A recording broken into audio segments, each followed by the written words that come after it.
रामपुर जंगल में एक खाली खंडर जैसा घर था। पक्षियों का मानना था कि वहाँ दो भूतिया चिड़िया का बसेरा है जो हर रात अपना रूप बदल कर पक्षियों को मारने के लिए बाहर निकलती है। इसलिए शाम होते ही कोई भी पक्षी वहाँ से नहीं गुजरता था। एक दिन भूतिया टूनी चिड़िया और टुनटुनी चिड़िया की आत्मा आपस में बातें कर रही थी। टुनटुनी, भूख के मारे मेरे पेट में खलबली मच रही है। तू यहाँ क्यों खड़ी है? जल्दी से शिकार पकड़ कर ला ताकि हम दोनों भी पेट पूजा कर सके। ठीक है, अब रोना धोना बंद करो, मैं शिकार करके ले आऊंगी। ये कहकर भूतिया टुनटुनी चिड़िया की आत्मा बाहर निकलकर देखती है। तभी टुन्नू चिड़ा वहाँ से गुजर रहा होता है, जिसे देखकर वो कहती है, शिकार सामने से चलकर मेरे पास आ रहा है। चल टुनटुनी, जल्दी से खूबसूरत चिड़िया के रूप में ढल जा। इतना कहकर भूतिया टुनटुनी चिड़िया एक खूबसूरत चिड़िया में बदल जाती है। उसके खूबसूरत रूप को देखकर टुन्नू चिड़ा उसके पास आता है। हे ब्यूटीफुल चिड़िया, कौन हो तुम? लगता है इस जंगल में नई आई हो तुम। हाँ, मैं वो एक शादी अटेंड करने आया हूँ, पर सोचा नहीं था इस इतनी खूबसूरत बला से टकरा जाऊंगा। अब पूरी रात यहीं खड़े होकर बातों में वक्त जाया करने की क्या जरूरत है? ये मेरा घर है, अंदर चलो। भूतिया चिड़िया की आत्मा के बिछाए जाल के कारण टुन्नू को खंडर घर एक आलीशान घर में नजर आने लगता है और वो उसके साथ घर के अंदर चला जाता है। तभी अचानक से दरवाजा भी बंद हो जाता है और भूतिया टुनटुनी चिड़िया की आत्मा अपने असली रूप में आ जाती है। ले आई मैं शिकार, जल्दी से इसको खाकर मुझे भी परोसो टूनी चिड़िया। आखिरी बार भगवान को याद कर ले, क्योंकि अब तो तू हमारे पेट में जाने वाला है। चलो मैं ही शुरुआत कर देती हूँ। भूतिया चिड़िया की आत्मा, मुझे जाने दो, मैं किसी को कुछ नहीं बताऊंगा। अभी तो मैंने ठीक से दुनिया भी नहीं देखी। टुन्नू अपनी जान बचाने के लिए खूब गिड़गिड़ाता है, पर दोनों भूतिया चिड़िया की आत्मा उसे मारकर खा जाती है।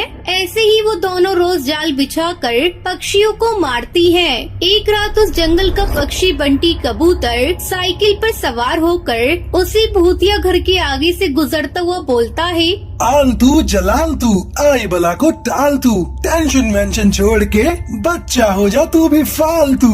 तभी भूतिया टूनी चिड़िया की आत्मा और टुनटुनी की आत्मा वहाँ पर आ जाती है और उसके सामने गोल गोल घूमने लगती है। ए टुनटुनी, चल मारने से पहले नाच गाना हो जाए, इसका थोड़ा मनोरंजन भी कर देते हैं। माय नेम इज टूनी, टूनी की जवानी, खत्म हुई तेरी कहानी। बस इतना बहुत है, ज्यादा ताल से ताल मत मिला। अरे कितना अच्छा नाच गाना करती हो तुम दोनों, मुझे यहाँ से जाना है। चल चुप हो, हमारे नाच गाने की तारीफ करके ये यहाँ से दुम दबाकर भागना चाहता है। हमसे होशियारी अब तुझे पड़ेगी भारी, अब तो हम तुझे मार देंगे। ये कहकर वो दोनों उसे मार देती है। देखते ही देखते पूरे जंगल में बुरी तरह से खौफ छा जाता है। तभी एक दिन जंगल वाले वहाँ के सरपंच से कहते हैं, सरपंच जी, आखिर भूतिया चिड़िया की आत्मा जंगल वालों को क्यों मार रही है? आप इस जंगल के सबसे बुजुर्ग व्यक्ति हैं। इतने बरसों से आप यहीं रह रहे हैं। आखिर क्या कहानी है इस खंडहर वाली भूतिया चिड़िया की? ये कोई कहानी नहीं बल्कि सच्ची घटना है। मेरे ही किए की सजा जंगल वालों को अपनी जिंदगी से हाथ धोकर चुकानी पड़ रही है। कई सालों पहले की बात है। टुनटुनी और टूनी चिड़िया के माँ बाप मर गए थे। टूनी अनपढ़ थी, पर वो अच्छा गाना नाचना जानती थी। वो शादी ब्याह में नाचकर अपनी बहन का पालन पोषण कर लेती थी। धीरे धीरे टुनटुनी भी नाच गाने में उसका साथ देने लगी। पर मेरे पास जंगल के कुछ पक्षी आए और मुझसे कहने लगे, सरपंच जी, आपको कुछ अता पता भी है कि जंगल में क्या चल रहा है? पहले तो सिर्फ वो टूनी ही थिरकती थी, पर अब उसकी बहन भी उसी के नक्शे कदमों पर चल रही है। इससे पहले कि हमारी थू थू हो, कुछ कीजिए। बस चलो, आज मैं उनका अंतिम फैसला करूंगा। सरपंच जंगल वालों के साथ टूनी चिड़िया के घर का दरवाजा खटखटाता है।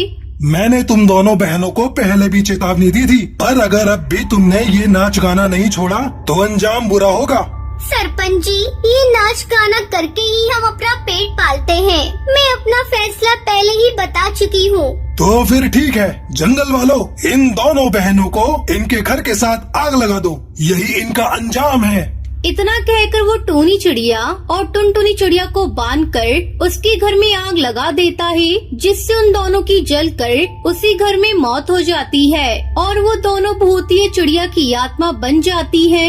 कड़कनाथ सेठ की सब बातें सुनकर जंगल के पक्षी बहुत दुखी हो जाते हैं। तभी भूतिया टूनी चिड़िया की आत्मा और टुनटुनी वहाँ पर आ जाते हैं और कड़कनाथ सेठ को मारने लगते हैं। कड़कनाथ सेठ, आखिरकार तू हमें मिल ही गया। अब तुझे मारकर हम अपनी मौत का बदला लेंगे। टूनी, अगर मुझे मारने से इस गांव की पक्षियों की जान बचती है तो तुम मुझे मार दो और अपना बदला पूरा कर लो। ये सुनकर भूतिया टूनी चिड़िया की आत्मा कड़कनाथ सेठ को मार देती है और अपना बदला लेकर अपनी बहन टुनटुनी के साथ वहाँ से गायब हो जाती है।